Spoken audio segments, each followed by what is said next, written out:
Okay, I asked you all if you were down for some shorter Q&A videos, and you said yes, and I keep trying to make them, but they keep turning out long. So I drove up the 9 the other day, and I hooked the GoPro up to the windshield, and I figured I'll knock out some Q&A, because you guys were in a lot of stuff, which is awesome. Thank you so much. So the first question that I dove into was why we picked the roaster that we have, and did we look at other roasters, because it's something that a lot of people write in and want to know about it. And I started going into the thought process of how we ended up with a San Franciscan, and it took quite a long time. So the bulk of this video is me explaining our thought process behind buying the roaster that we did. I think it's pretty useful for a lot of people who are starting a coffee shop, or for some people who are just geeking out on coffee and are really, really curious. So if you want to hear me talk a bunch about roasters, you can chill through this video. If you don't want to hear about roasters at all, you know, maybe you skip this one. I also wanted to take a second and say thank you so much for watching, and if you find this stuff valuable, it's super noisy, go ahead and smash the crap out of the like button, subscribe. I try not to ask for those things too much, but it really helps get the videos out there to people who might want to see them. So here we go. Here's some info about coffee roasters. Oh, he wants to party. So the first question that I get asked all the time is about how did you pick the roaster that you got? You guys have SF25, how did you settle on that? Did you look at some of the other roasters, Probat, Giesen, whatever? There's a little bit of a thought process that goes into it. First of all, I'm super happy with the SF25. It's been really sturdy and I love it. And if I had to do the whole thing over again, I would still buy it again. That being said, I think there's a minimum quality threshold that you need for a roaster. You need to be at a certain level, but after that, I think that it has more to do with the person who's standing in front of the roaster than the roaster itself. So I feel like someone who knows what they're doing or someone who's paying attention can roast awesome coffee on a Probat, on a Giesen, on a SF, whatever. The first thing we tried to figure out is if we wanted to buy new or used. And we knew that if we could, we wanted to get our hands on a brand new machine. Now, new machine's definitely more expensive, and we could have copped like an old L12 or something off Craigslist for a lot cheaper. But there's a lot of uncertainty that comes in that. We needed something that was going to run right away. I'm only slightly mechanically inclined, and we have some people who do know how to wrench on things, but it just wasn't worth it in the sense of we needed our focus to be on building the business. I'm gonna leave the sunroof open. I don't know if that's throwing off the game, but it just feels really nice. So if you can't hear me or it's noisy, sorry. My bad. So we knew we wanted to get a new roaster if we could, just to minimize headaches. Now, we have friends who have had really good luck with older roasters, but they've all put a lot of good work into them, and it's been an ongoing thing. One of the most common things that people start to look at least here in the States, when they're looking for new roasters, is vintage UG series Probats. And we ruled those out right away, strictly because of cost. They are so expensive for what they are, and you never know the condition they're gonna be when you get them. A lot of them are in Germany or overseas somewhere. So the vintage UG series Probats, beautiful looking machines. I would love to have them, but the price you pay for something you don't know what you're getting into is really, really high. Again, you gotta get it to the US. In most cases, you buy it without being able to inspect it. You could get lucky and find one stateside that someone doesn't want, but they run a huge premium, and it's kind of like buying a classic car. So it's like the 55 Chevy of roasters. Looks really badass. You got the super rad belt drive, but is it worth $80,000? I don't know. For us, it just wasn't even an option. So we tossed that out the door really quickly. So the 3 roasters that we'd had a lot of experience on prior to buying the SF25 were an older refurbished SF25. It was, I think, late 80s, early 90s build, completely redone by Bill and the squad. A little more basic than what we have now, but still really good roaster. Roasted on that a lot. We roasted on an older Probat L12 at Vertigo, and we'd spent a lot of time on the Giesen 15 kilo at the French press. Whoa! Kind of like out in the middle of nowhere, and there's all these random traffic lights that seem like they really shouldn't be here. So used L12s were kind of a dime a dozen. You can find them in various states of disarray, kind of everywhere. But the thing about the L12 that we really didn't like was it had a general lack of power compared to the Giesen or the San Franciscan. It just wanted smaller batch sizes. At the larger batch sizes, it just didn't have enough heat to get the roast times that we wanted. And even when we got good gas pressure to it, the flame just wasn't super strong. I don't know if it's because the burner bank is smaller or pushes less BTUs than some of the other roasters, but it was definitely just kind of a different underpowered animal. We're still able to roast really good coffee on the L12. We just wanted something that had a little more oomph to it and could handle a bigger batch if we wanted to throw at it. So the biggest batch we really felt comfortable roasting in an L12 was like a 12-pound batch. A lot of people talk about the older Probats as being able to take a lot less coffee than they're advertised for, or the optimum batch size being much smaller. So 12 kilo should be able to hold, 24 pounds or so. But really, at 24 pounds, that roast wasn't going anywhere. So with the L12 out of the question, and knowing that we wanted a newer roaster, it basically left 3 options in the price point that we were looking at.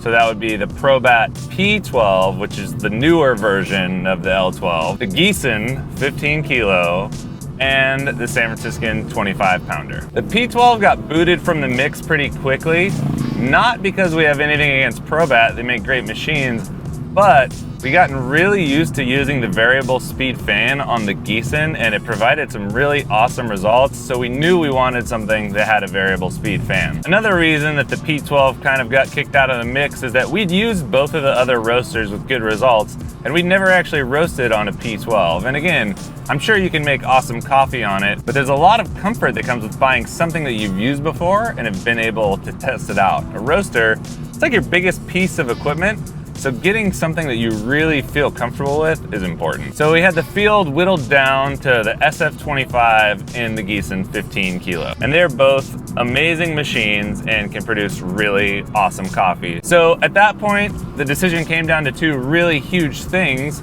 cost and customer service. Whoa, R34!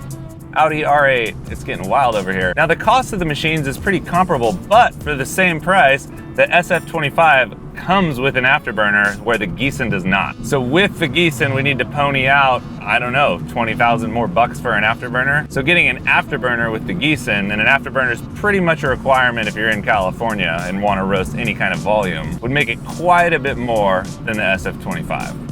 We kind of let that hang for a little bit. And again, we're on a really small budget. We don't have any investors, it's just us. We paid for most everything we got with a small SBA loan of $250,000. And even during the build out, it became clear that we were gonna run short and we had to do a Kickstarter campaign in order to finish the build out and pay for everything. Cost, while it's not sexy and fun to talk about, is a major consideration for someone starting their own business. The thing that really pushed us over the edge with the San Franciscan though was that it's an American-made machine, and we knew the people personally that built it. The roasters are built in Nevada, which is really close to where we're at, and there's some sense of security in knowing that if we have a part failure or something breaks or a motor goes out, that we can get it next day, no matter what. We don't have parts coming from Germany. Even though Probat and Giesen have US distributors, they're still made overseas, and I've had some friends who have had issues getting parts right there. And there's always a potential to be left in a lurch and not have the parts that you need. So there's a lot of comfort in knowing that everything's manufactured here and it's close by and accessible. In addition to that, Matt and Bill are really easy to get on the phone if we have questions about anything or just need to know stuff. So we haven't had any catastrophic failures, but when we do deeper cleanings, like when we remove the jets and go through all that, I can call Matt, get him on the phone in 5 minutes and talk through it with him. And being able to talk to the people who physically put your machines together, for me, is just a really, really big deal. Again, having a roaster that works and having a roaster that doesn't work is the difference between having a business and not. I was talking to Grace about it and saying, if the roaster goes down, we're just a bunch of nice people in a building. So those are the roasters that we really looked at. But again, cost, customer service, ability to source parts closer, and have the little doodads that we want, like variable speed fan, things like that. Just popped out of the 9, went through Saratoga and Los Gatos, where I was like the most poor person there. And I'm gonna eat lunch at the Bywater, which is David Kinch's restaurant. David Kinch is most famous for his restaurant Manresa. It's a 3-star Michelin restaurant. He's been on Iron Chef, he's an Iron Chef winner, etc., etc. So this is a smaller place that is New Orleans influenced food, really awesome, and it's not overly ballerish. So we go there. Another question I get asked all the time, it's a little one, it's where do you get your ceramics from? So our ceramics are made by our friend Sean White, not the famous snowboarder guy, Sean White. And his company is called Flat White Ceramics. So I'll put a link to his website down low and a link to his Instagram handle.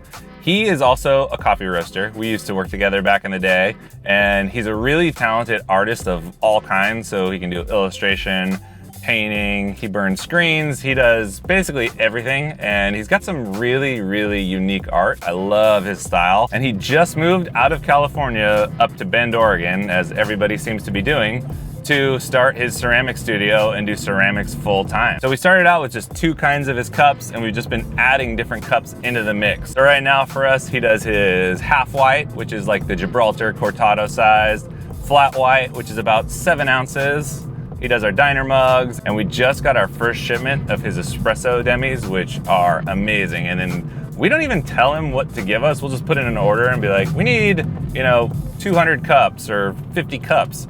And just send us whatever. The designs that he comes up with and the detailing on the cups is insane. So his ceramics are really cool. He has some ceramics for sale on his website, but he can also do ceramics for other cafes. So I would highly recommend checking him out, supporting him as an independent business guy, also as a coffee roaster, and just a really rad human being overall.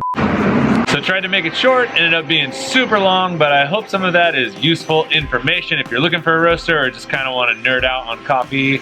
I threw the stuff about the ceramics in at the end. It didn't have anything to do with the roaster, but it's a question I get asked a lot, and I want to give a shout out to Sean, who's a homie who's starting his own business, and I know how tough that is, so any love you can get, I'm down to give him. As always, thank you so much for watching, and stay dialed, and I will catch you on the flip side. Peace!